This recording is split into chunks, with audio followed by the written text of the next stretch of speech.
What's up, Grumpy Nation? I am back. Today I'm going to do a tutorial on how to make jerseys in NBA 2K19. You guys have been asking for it, so I'm going to show you guys how I did it. It's going to be a real quick speed through. Just going to show you I made the Sonics this time, so I'm going to go ahead and just rip through this video. I'm going to speed up the process a little bit, but I'll show you how I make the jerseys. It's not that easy. I have ideas in my head. I make the logos on the computer, and I do all this stuff on the computer, and then I import them to NBA 2K19, and then basically I just mess around with it and see what works. Some of my ideas don't work, or some of the graphics don't really pop like the way I want them, so I'll run back into my room, fix them on the computer, upload the new ones, and then go back and do it again. So it's not the easiest process, but I like doing it. It's fun, and you guys have been really cool about the feedback and stuff, so I really appreciate it. So check this out. This is the Seattle Supersonics rebrand.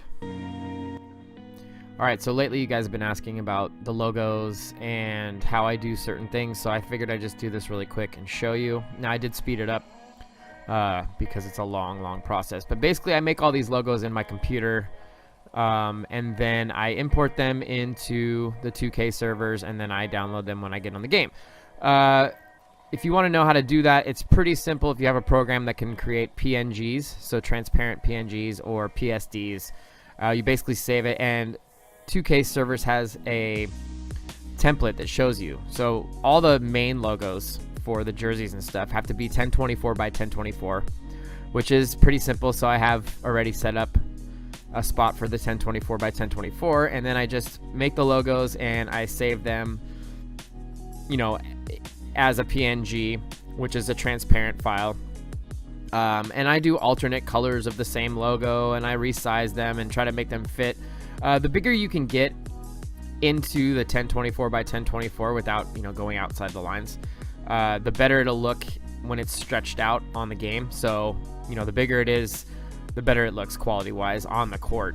You can see here I'm trying to do a cool Seattle background, and it just didn't work. And that's kind of why I didn't want to show you the whole long video, because basically I do trial and error, and I drag things around and try to show, you know, see if it works, and if it doesn't, then I have to basically scrap the idea and start over, and it's a long process. But basically, so some of the questions you guys asked were, how do you get the numbers and the names to line up? And I basically just figured out that on the front, the front jersey number should be around 50. If you move it, it should be around the 50 mark. So I think Y50. And on the back, I think it needs to be around 55. It's basically by eye. So I do it by eye. It doesn't always work. A lot of times, some of the guys have a single-digit number. Like right here, you see Giannis, and he has a 34. So it's a double-digit number, so it's easy to size.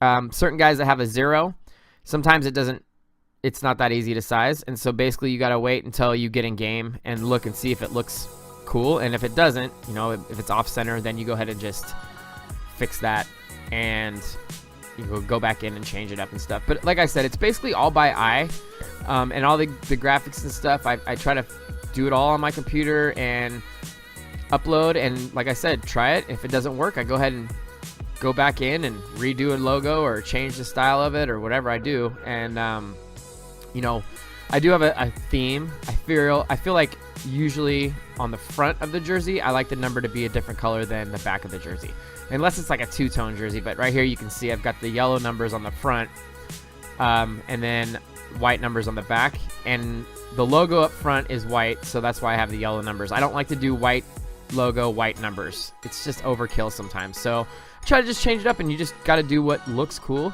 But I really appreciate the feedback, guys, and I think that, you know, I'm gonna do some more. I'm thinking about doing a new one that's like a simplistic rebranding, so real basic. Some of the G League uniforms are real basic, and I like that look of it, real clean. So I'm gonna do that. I think I might do one that's opposite of that, real crazy and, you know, futuristic. But leave a comment down below and let me know what you guys think. If you want me to do a slower, more detailed tutorial, I could do that as well.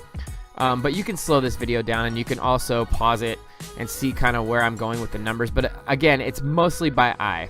I just kind of guess and see what looks good, and then I go with that. So Thank you guys for watching, and I really appreciate the feedback. Thanks so much. Like I said, let me know in the comments below if you have any other ideas for me. Give me a thumbs up, subscribe if you have not, and I'll talk to you later. Peace.